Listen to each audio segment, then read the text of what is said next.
Hello everyone. तो आज की वीडियो में हम जानेंगे कि हमें इन्वेस्ट क्यों करना चाहिए, कहाँ करना चाहिए तो हमने जाने, पर क्यों करना चाहिए, क्यों करना चाहिए इन्वेस्ट। कर लो यार, ऐसे ही इन्वेस्ट ज़रूरी है इन्वेस्ट करना। एक सेकंड भाई, सब क्या कह रहा है तू? बस इसे इग्नोर करो, मैं आपको बताता हूँ आपको क्यों इन्वेस्ट करना चाहिए। Hello everyone, welcome back to your own channel the Dhruv Gulati show. तो आज की वीडियो में हम बात करने वाले हैं क्यों आपको इन्वेस्ट करना चाहिए। हमने आज से पहले बात करी कहाँ इन्वेस्ट करना चाहिए और अलग अलग इन्वेस्टमेंट ऑप्शन, स्टॉक मार्केट और आईपीओज़ के बारे में हमने जाना था और कुछ इनोवेटिव इन्वेस्टमेंट्स के बारे में भी जाना था। पर हमने आज से पहले ये बात नहीं करी यार इन्वेस्ट करना ही क्यों है।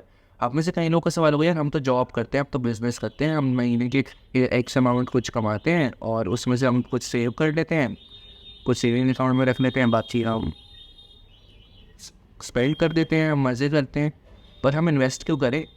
तो आज हम इसके पीछे प्रॉपर एक रीज़न जानेंगे क्यों आपको इन्वेस्ट करना चाहिए। एंड श्योर इस वीडियो को देखने के बाद आप ये तो जान रहे हैं कि यार सच में हाँ इन्वेस्ट तो करना चाहिए।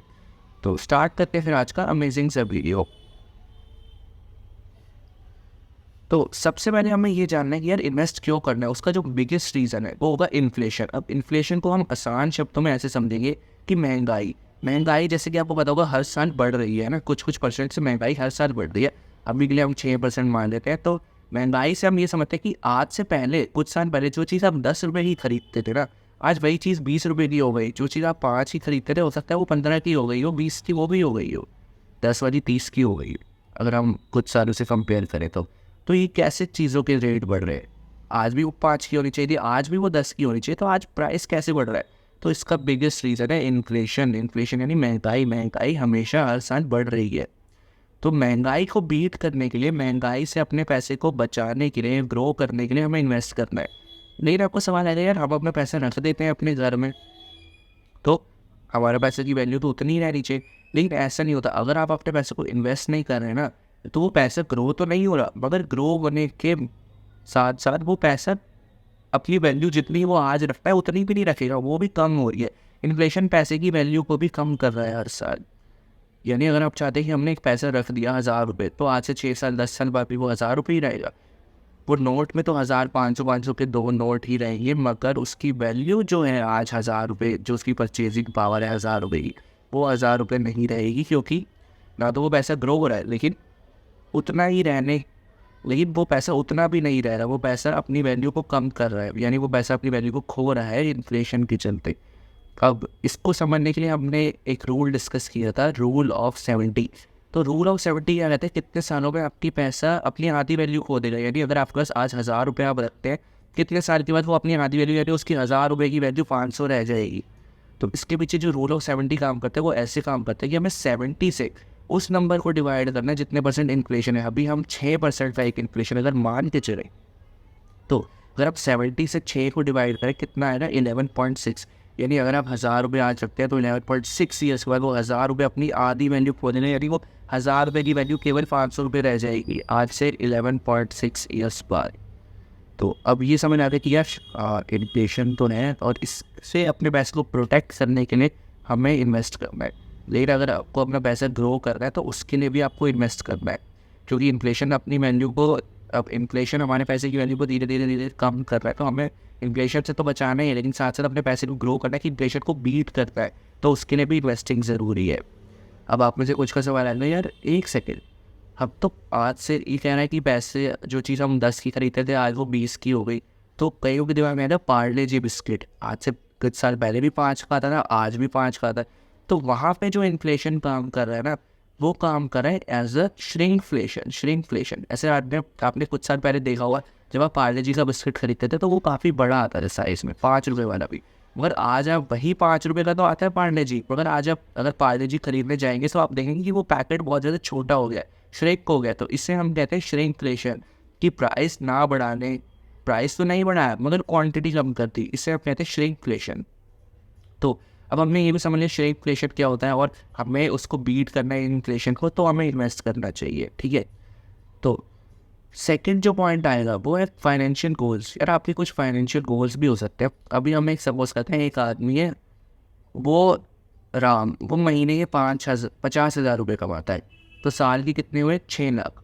अभी के लिए हम टैक्सेस वगैरह को साइड कर देते हैं, जो भी टैक्सेस वगैरह उससे पे करने पड़ते हैं उसको अभी के लिए हम इग्नोर करते हैं, और उसे एक गाड़ी चाहिए, 1,20,00,000 रुपए की गाड़ी है वो। तो अगर राम को 1,20,00,000 रुपए की गाड़ी चाहिए और उसकी सालाना इनकम 6 लाख रुपए है, तो उसको कितना टाइम लगेगा? और उसकी ईयरली, और राम की ईयरली इनकम 6 लाख रुपए है, तो उसको 1,20,00,000 रुपए की गाड़ी लेने में कितना टाइम लगेगा? सही कह रहे हैं आप, 20 साल लगेंगे उसे। 20 साल बाद राम वो गाड़ी खरीद पाएगा जो कि उसकी ड्रीम कार है, 1,20,00,000 की। वो भी अब तब कह रहे हैं कि अगर राम पूरे 6 लाख के 6 लाख ही बचा ले, यदि राम 6 लाख में से 1 रुपया भी खर्च ना करे, पूरे के 6 लाख के 6 लाख बचा ले और 20 साल के बाद वो गाड़ी खरीद ले।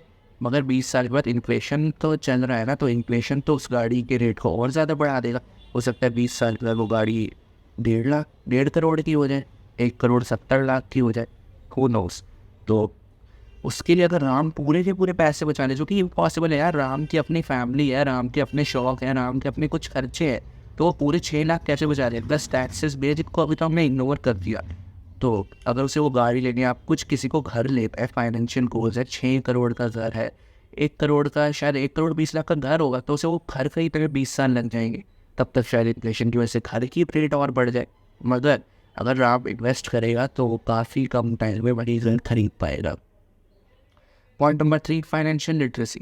यार अगर आपको पता होगा कि आपको अपने पैसे को कहाँ ग्रो करना है, कैसे ग्रो करना है, तो ऑब्वियस सी बात है कि आप फाइनेंशियली बहुत ज़्यादा लिटरेट हो जाएंगे। आप दूसरे बंदों को भी बता पाएंगे कि यार मैंने अपना पैसा यहाँ पर इन्वेस्ट करा हुआ है, तू भी अपना पैसा यहाँ इन्वेस्ट करते, आप सब भी अपना पैसा यहाँ इन्वेस्ट कर दो, यहाँ पे पैसा ग्रो होगा, बढ़ता रहेगा, जो हमारे कुछ फाइनेंशियल गोल्स हैं वो पूरे हो जाएंगे, और जो भी हमने इन्फ्लेशन तो बीट होगा ही इससे इन्वेस्ट करने से, क्योंकि 6% का अगर इन्फ्लेशन है तो हमें कम से कम इन्फ्लेशन को बीट करने 7-8% का तो इंटरेस्ट लाना पड़ेगा ना, तब जाके हम इन्फ्लेशन को बीट कर पाएंगे।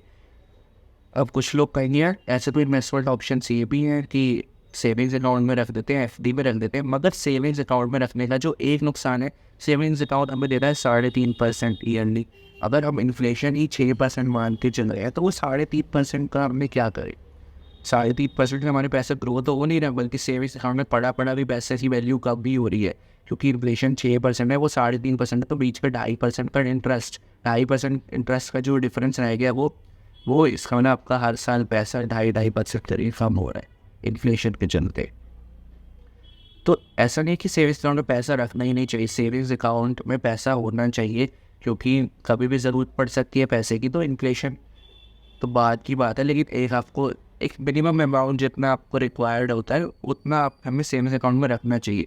एक और इससे बेटर ऑप्शन एफडी भी है, और एफडी में क्या होता है कि कुछ लॉक इन पीरियड होता है, इंटरेस्ट तो वो एफडी 6-7% का दे देगा, पर उससे इन्फ्लेशन बीट नहीं होगा। पर हाँ ये होगा कि हम जितना इन्फ्लेशन है हमने उतना ही इंटरेस्ट पा लिया, तो हमारे पैसा ग्रो तो नहीं हुआ पर उसकी वैल्यू भी कम नहीं हुई, इसलिए हम एफडी में भी इन्वेस्ट कर सकते हैं। और फिर हमने बात करी स्टॉक मार्केट वगैरह की, तो स्टॉक मार्केट पे तो आप अगर स्टॉक मार्केट रिस्की भी है, सबसे पहली बात रिस्की है, तो ऐसा उसका मतलब ये नहीं कि हमेशा प्रॉफिट ही प्रॉफिट होगा या हमेशा पैसा बढ़ेगा ही, हो सकता है कम भी हो। पर अगर आप लॉन्ग टर्म इन्वेस्टर है, इन्वेस्टिंग का सिंपल सा मतलब ये होता है कि आप अपने पैसे को इन्वेस्ट करना है ना, किसी जगह पर रख रहे हैं जहाँ पर वो पैसा ग्रो हो रहा है। 1 साल के ड्यूरेशन के ज़्यादा, यानी 1 साल से ज़्यादा अगर आप कहीं पर पैसा इन्वेस्ट कर रहे हैं तो उसको हम कहते हैं इन्वेस्टिंग। अगर आप 1 साल से पैसा ही 1 साल से पहले इन्वेस्ट करके निकाल देंगे तो उसे इन्वेस्टिंग नहीं, ट्रेडिंग कहते हैं, उसको ई ट्रेडिंग वगैरह, तो उसकी अभी हम बात नहीं करें। अब इन्वेस्टिंग की बात करें तो यानी आपका पैसा 1 साल से ज़्यादा लॉन्ग टर्म के लिए 5 साल 10 साल तक 20 साल तक इन्वेस्ट कर रहे हैं, तो उसे हम इन्वेस्टिंग करेंगे। ये सिंपल सी डेफिनेशन हो गई इन्वेस्टिंग की। तो आई होप आपने ये 3 पॉइंट से समझ लिया होगा कि इन्वेस्ट क्यों करना है, और ये 3 पॉइंट से आई होप कि बिल्कुल समझ आ गए हो कि यार इन्वेस्ट करना चाहिए या नहीं। और आई होप कि ये आपको, और आई होप आपको ये भी पता लगे हो कि यार इन्वेस्ट क्यों करना चाहिए, और शायद अब आप इन्वेस्टिंग करना स्टार्ट कर दें। और अगर आपको इस वीडियो से कुछ नया सीखने को मिला then please do share this video with your friends and family, and please subscribe to this channel, and I'll see you guys in my next video. Till then, bye.